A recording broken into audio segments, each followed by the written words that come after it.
ये कहानी उत्तर प्रदेश की एक छोटी सी गांव की है, जहां सास, बहू और एक बेटा रहता था। इस परिवार में बहू बहुत ही लालची और स्वार्थी थी। उसकी लालच के कारण घर में हर वक्त अशांति रहती थी। इस कहानी में 3 मुखिया पत्र है। बहू, जिनका नाम मीना है। मीना एक लालची और स्वार्थी बहू है, जो सिर्फ अपने बारे में ही सोचती है।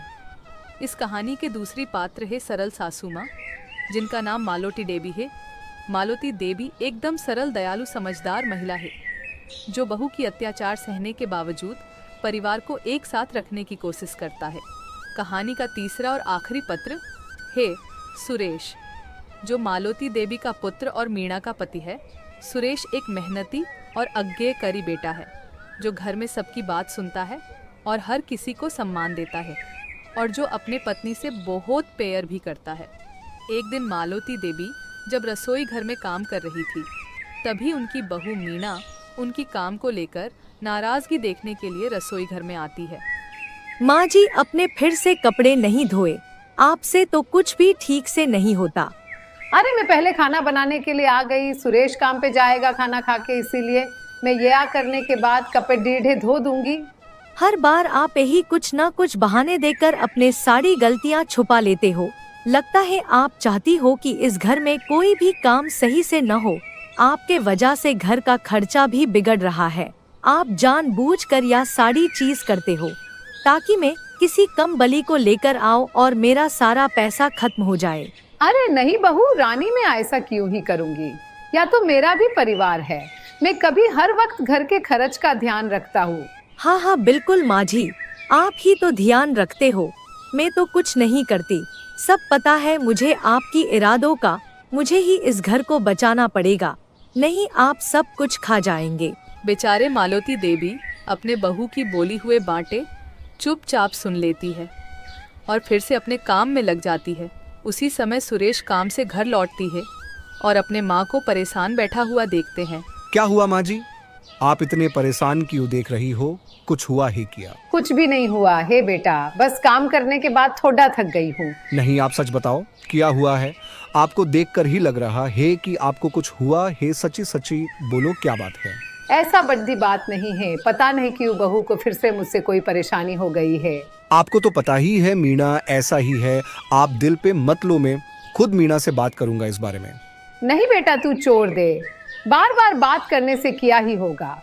बहू हर बार मेरे ऊपर शक करती है। उसे लगता है कि मैं इस परिवार के बारे में अच्छा नहीं सोचती। हमेशा बहू मुझे गलत ही समझती है। पता नहीं क्यों उसे लगता है कि हमेशा मैं काम चोरी करती हूँ, सिर्फ पैसा खर्च करती हूँ। हाँ माँ, मैं समझता हूँ, लेकिन मीणा को बदलना इतना भी आसान नहीं है। आप थोड़ी इंतजार कीजिए, मैं मीणा से बात करके देखता हूँ कि क्या कर सकते हैं हम।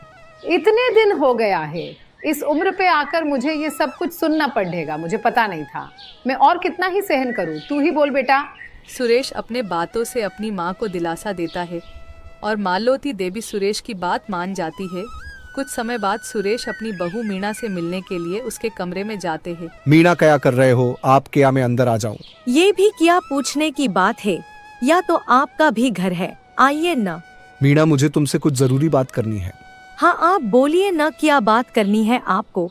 इतना पूछ क्यों रहे हो आप? रीना, तुम माँ के ऊपर इतना शक क्यों करते हो? माँ बहुत परेशान है, तुम माँ को इतना बुरा वाला मत बोला करो। क्यों जी, आप मुझे समझाने आए हो या फिर अपने माँ के लिए सफाई देने? उस औरत ने हम दोनों के बीच में दरार डालने की कोशिश कर रही है ताकि मैं इधर से चले जाऊं और यह सब कुछ बेच दे। देखो मीणा, इस तरह की कोई भी बात नहीं है। माँ के बारे उल्टा सीधा मत सोचा करो। मेरी माँ बहुत किया है इस परिवार को चलाने के लिए। तुम माँ को थोड़ा समझने की कोशिश करो। अब आप मुझे बोलेंगे मुझे किसके बारे में क्या सोचना है कि नहीं? मुझे पता है माँ जी बेफिजूल का धर्ज करते हैं। ऐसे भी आप माँ की बातों में मत आइए। नहीं मीणा, ऐसा कुछ भी नहीं है। तुम गलत समझ रहे हो माँ के बारे में। आप देखना, एक दिन वो औरत की वजह से हमारे विज में दरार आएगा, तब आपको समझ में आएगा। सुरेश अपनी बीवी मीणा को बहुत समझाने की कोशिश करते हैं, लेकिन मीणा उसकी कोई भी बात को समझने के लिए तैयार नहीं थी। मीणा जब देखती है कि सुरेश अपने माँ का साइड लेने लगी है, तभी मीणा सोचती हे सुरेश के सामने मालती देवी को किसी भी तरीके से फंसाकर नीचा दिखाए। अगले दिन सुबह सुबह मीणा घर के सारे कीमती चीजें छुपाकर अपने सास मालती देवी के ऊपर चोरी का इल्जाम लगाने की सोचती है। मीणा अपने ही सास मालती देवी को फंसाने की बात सोचकर अपने आप से बोलती है, अगर किसी भी हाल पे सासू माँ को घर से निकाल दिया जाए तब इस घर और पूरे संपत्ति मेरे नाम कर लेंगे। मुझे बस कैसे भी सासू माँ को बुरा साबित करना होगा। मीणा जल्दी जल्दी घर के कुछ कीमती चीजें एक बंद कमरे में छुपा देती है। घर के कीमती चीजें छुपाने के बाद मीणा सुरेश को बुलाती है। ओह जी, किधर गए आप? सुनते हो, इधर आओ जरा जल्दी से। रुको थोड़ा सा, मैं आ रहा हूँ। आपको कुछ पता भी है क्या हो रहा है? घर की कुछ कीमती चीजें गायब है। मैं बहुत ढूंढा लेकिन मुझे नहीं मिला कहीं पर भी। क्या घर के चीजें गायब हो गया है? तुमने ठीक से देखा ना हर जगह? हाँ जी, मैं बहुत ढूंढा लेकिन कुछ चीजें नहीं मिल रहा है। मुझे लगता है कि शायद किसी ने हमारे इधर चोरी किए हैं। तुम बिल्कुल सही हो ना? कहीं ऐसा तो नहीं कि कहीं पे रखकर तुम भूल गए हो? नहीं जी, चीजें पक्का चोरी हुई है। घर में से जो चीज चोरी हुआ है उसे देखकर लग तो रही है कि अपने घर में से कोई चोरी किए है। तुम कहना क्या चाहती हो? मैं कुछ नहीं कह सकती, तुम जरा अपनी माँ से पूछो, कहीं उन्होंने ही तो नहीं। ऐसे बोलते बोलते मीणा चुप हो जाती है। अपनी बीवी के मुंह से ऐसा सुनते ही नाराज होकर सुरेश मीणा को बोलती है, मीणा तुम ये क्या बोल रही हो मेरे माँ के बारे में? माँ ऐसा कुछ भी नहीं कर सकते हैं। मैं तो बस आपको पहले से सतर्क कर रहा हूँ। आपको यकीन नहीं है तो आप खुद जाएं और पूछ लीजिए। पत्नी के पास अपने माँ के बारे में ऐसा सुनकर सुरेश को बुरा तो लगता है, लेकिन ओह, अपनी पत्नी मीणा की बातों पर भरोसा करके अपनी माँ से बात करने जाता है। सुरेश अपनी माँ से बात करने के लिए माँ के कमरे में जाती है। माँ, मुझे आपसे कुछ बात करनी है। हाँ बोलना, तुझे क्या बात करनी है? माँ, मीणा बोल रहा है घर से कुछ कीमती चीजें नहीं मिल रहा है। क्या आप कहीं पे रख कर भूल तो नहीं गए हो? मैं कहीं से भी कुछ नहीं लिया। तू मुझसे इस तरह की सवाल कैसे पूछ सकती है? मीणा को इस बारे में शक है कि अपने शायद लिया है यह चीज। मैं सिर्फ सच जानना चाहता हूँ और कुछ नहीं। सुरेश के मुंह से इस तरह की बात सुनकर मालती देवी रोने लगती है। तू भी मुझसे इस तरह से बात कर रहा है? तूने भी सोच लिए है कि मैंने लिया है खुद के ही घर की चीज? नहीं माँ, ऐसा कुछ नहीं है। मैं बस जानना चाहता हूँ कि यह सच है, लेकिन मीणा ऐसा कह रही है। तो फिर मैं तेरे लिए किया हूँ? कोई भी कुछ भी बोल दे मेरे बारे में और तू उसको ही सच मान ले बस। मेरा तो कोई औस्तित्व नहीं है। सुरेश से इस तरह चोर का इल्जाम लगता हुआ देख मालती देवी मन ही मन बहुत दुखी होती है और उन्होंने फैसला लिया कि यह घर छोड़े डियाच कर चला जाएगा। मैं अब इस घर में नहीं रह सकती। जब मेरा खुद का ही लड़का मुझ पर यकीन नहीं करता तब मैं और इस घर में नहीं रहे। आप मेरी बातों का बुरा मत मानो। आप न जाओ घर छोड़ देकर, रुक जाओ सिर्फ मेरे लिए।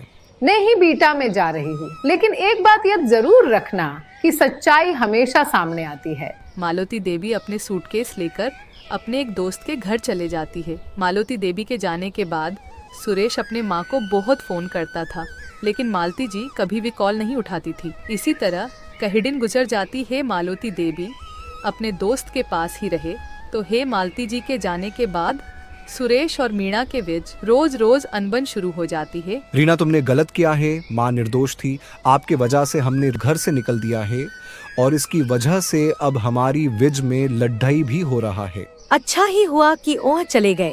अब घर में सब कुछ मेरे हिसाब से होगा। रीना, घर में अब सिर्फ उदासी है, इसके अलावा और कुछ भी नहीं है।